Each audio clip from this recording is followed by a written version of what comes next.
दान का ऐसा कोई भी वस्तु नहीं था जो नहीं मिलता था इस परिवार से। इस परिवार से हम लोग के लिए बाइक फोर्स हम लोग का बनाया हुआ है। इनके परिवार से ही हम लोग इनका दान पात्री बने हुए हैं और इनसे इतना मिल जाता था कि मतलब 2-3 पीढ़ी आप खा सकते हैं, इतना मिलता था। तो इस हिसाब से इनका दान का कोई सीमा नहीं था। मतलब भारतवर्ष में किसी राज परिवार में इतना दान करने वाला आज तक हम लोग के हिसाब से नहीं देखा गया था।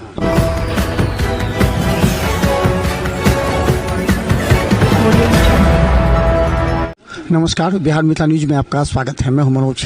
देखिए, दरभंगा राजघराने के अंतिम महारानी सर कामेश्वर सिंह की धर्मपत्नी की जो महारानी काम सुंदरी देवी के निधन के बाद अब समझिए कि जो मिथिला की परंपरागत तरीके से उनका जो कार्य होता है, जो उनका जो दाह संस्कार के बाद होता है। हमारे साथ कहाँ से हैं आप लोग? हम लोग मधुबनी जितवारपुर से हैं। ये लोग जितवारपुर से हैं।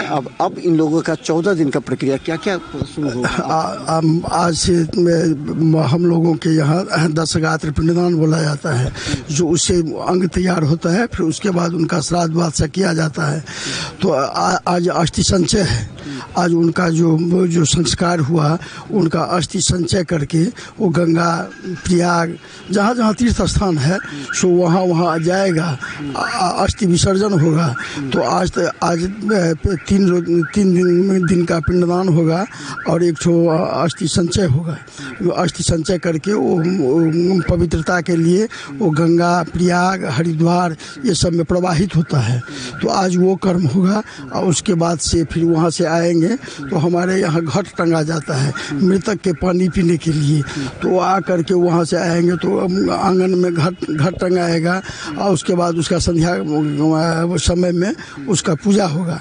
तो वही हम लोग पूजा कराएंगे और उसके बाद क्रमशः माने आज से शुरू है तो 21 को श्राद्ध और 22 को द्वादशा।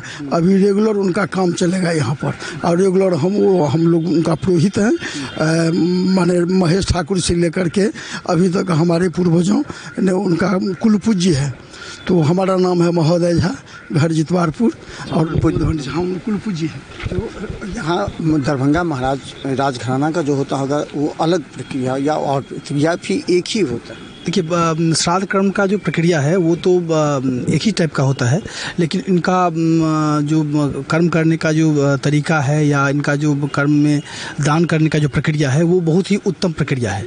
ऐसा प्रक्रिया कि मतलब आप पूरे भारतवर्ष में इस टाइप का दान न आज तक कोई किया था और न आज तक कोई करेगा। किस तरह का दान? इनके यहाँ के मतलब मेरे दादाजी बताते थे, मेरे दादाजी पंडित देवनारायण झा बताते थे कि एक ज़माना में 11 हाथी मेरे यहाँ इनके घर से दान करके मिला हुआ था। 11 हाथी को सजा के उनको चांदी का जैसे सजावट जो होता है, उनका गद्दा होता था, उसके साथ सिंहासन होता था। ये हम लोग को 11 ठो हाथी यहाँ से मिला हुआ है राजदरभंगा फैमिली से। उसके बाद पलंग, बहुत नाना प्रकार का पलंग मिलता था। गाय 6-7 गाय मिल जाते थे हम लोगों को। 4 भैंस मिलते थे। मतलब दान का ऐसा कोई भी वस्तु नहीं था जो नहीं मिलता था इस परिवार से। इस परिवार से हम लोग के लिए बाइक फोर्स हम लोग का बनाया हुआ है। इनके परिवार से ही हम लोग इनका दान पात्री बने हुए हैं और इनसे इतना मिल जाता था कि मतलब 2-3 पीढ़ी आप खा सकते हैं, इतना मिलता था। तो इस हिसाब से इनका दान का कोई सीमा नहीं था। मतलब भारतवर्ष में किसी राज परिवार में इतना दान करने वाला आज तक हम लोग के हिसाब से नहीं देखा गया था। जमीन भी दिया गया, बहुत सारा जमीन अभी भी मेरा इनके परिवार से ही दिया हुआ जमीन 20 मालिन बेल्हा में, बनगांव महसी में, खुटौना में, वो सब 200 बीघा, 20 बीघा, 40 बीघा से पड़ा हुआ है। हम लोग भी उसको नहीं। आप लोग क्यों नहीं करते किया? मतलब पूर्वज उस टाइम में पूर्वज नहीं कर पाए हैं तो, लेकिन मिला हुआ है इनका दान पात्री हम लोग हैं। किसके कब्जे में? अभी वो फिलहाल किसी कभी में वो हमको नहीं पता है, लेकिन इनसे मिला हुआ है।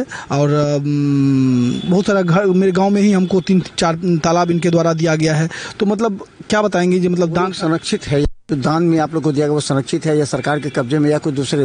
नहीं, वो अभी कुछ हम लोग के संरक्षित में भी है और कुछ सरकार के अधीन चला गया है। उसका हम लोग शायद कुछ पेपर वर्क नहीं कर पाए हैं, जिसकी वजह से वो कुछ सरकार के अधीन चला गया है, नहीं तो और कुछ हम लोग के पास संरक्षित भी है। 100-150 बीघा बोनगांव महिषी में 100-150 बीघा जमीन बोनगांव महिषी में दान करके दिए हुए थे।